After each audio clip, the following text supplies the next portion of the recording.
તૃપ્તિ, આજે ખાસ ક્યાં નજર છે બ્રોકરેજ ફર્મ્સની, કયા સ્ટોક્સ રડારમાં?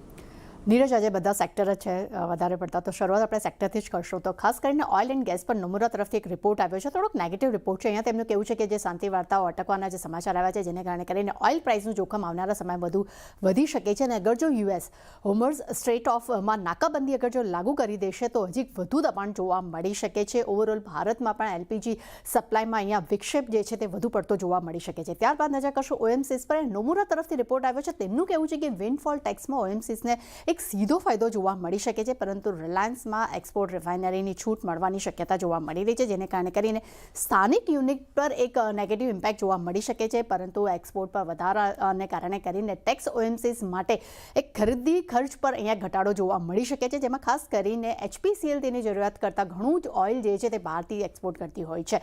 એટલે ખાસ કરીને અહીંયા થોડું કામ કહી શકાય કે ઓએમસીસને લઈને થોડો મિશ્ર રિપોર્ટ જોવા મળી રહ્યો છે. ત્યારબાદ નજર કરશો હાઉસિંગ ફાઇનાન્સ કંપની પર. જેપી મોર્ગન તરફથી રિપોર્ટ આવ્યો છે, તેમને પીએનબી હાઉસિંગ માટે ઓવરવેટ રેટિંગ સાથે લક્ષ્યાંક 1000 આપ્યા છે. બજાજ હાઉસિંગ ફાઇનાન્સ માટે અંડરવેટ રેટિંગ આપ્યા છે, લક્ષ્યાંક 70 રૂપિયા પ્રતિ શેર કર્યા છે. એલઆઈસી હાઉસિંગ ફાઇનાન્સ માટે અહીંયા ન્યુટ્રલ રેટિંગ સાથે તેમને લક્ષ્યાંક 580 રૂપિયા પ્રતિ શેર કર્યા છે.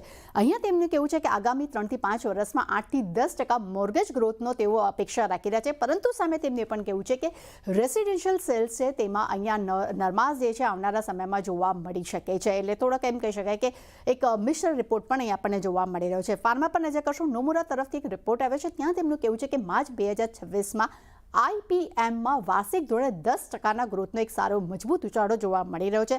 સામે તેમનું પણ કહેવું છે કે સેમાગ્લુટાઇડ ગ્રોથ અને જેનરિક માર્કેટ શેરમાં સારો ઉછાળો જોવા મળ્યો છે.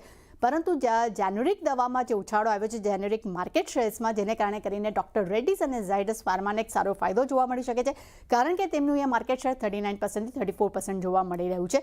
સાથે તેમણે પણ કહેવું છે કે ક્રોનિક થેરેપી સેગમેન્ટમાં અત્યારે ગ્રોથ જે છે તે લીડર તરીકે કામ કરતું જોવા મળી રહ્યું છે. ઓવરઓલ સિપ્લા વિશે તેમનું કહેવું છે કે સિપ્લાએ ઓવરઓલ માર્કેટમાં 14.7%ના ગ્રોથ તેમને જોવા મળી રહ્યો છે. અન્ય સેગમેન્ટ, અન્ય કંપનીઓ છે તેનું એક સારું પ્રદર્શન ઓવરઓલ જોવા મળી રહ્યું છે, જે અપેક્ષા કરતાં ખૂબ જ સારું રહ્યું હતું. ત્યારબાદ નજર કરશું કોલ ઇન્ડિયા પર. જેપી મોર્ગન તરફથી ન્યુટ્રલ રેટિંગ સાથે લક્ષ્યાંક 403 રૂપિયા પ્રતિ શેર કર્યા છે. અહીંયા તેમનું કહેવું છે કે ડીઝલ અને ખાસ કરીને એક્સપ્લોઝિવમાં ખર્ચમાં એક ઘટાડાને કારણે કરીને માર્જિન પર અહીંયા ખર્ચ વધવાને કારણે કરીને માર્જિન પર અહીંયા દબાણની ચિંતા જે આવનારા સમયમાં વધી શકે છે. એટલે ખાસ કરીને કોલ ઇન્ડિયા માટે એક નેગેટિવ ફેક્ટર અહીંયા આપણને જોવા મળી રહ્યું છે. યુપીએલ પર નજર કરશું. મોર્ગન સ્ટેનલી તરફથી ઇક્વલ વેટ રેટિંગના રિપોર્ટ સાથે લક્ષ્યાંક તેમને 658 રૂપિયા પ્રતિ શેર કર્યા છે. અહીંયા તેમનું કહેવું છે કે ગ્લોબલ એગ્રી કેમિકલ્સ ડિમાન્ડ જે છે તેમાં એક રિકવરી થઈ રહી છે, જેનો સીધો ફાયદો કંપનીને આવનારા સમયમાં જોવા મળી શકે છે.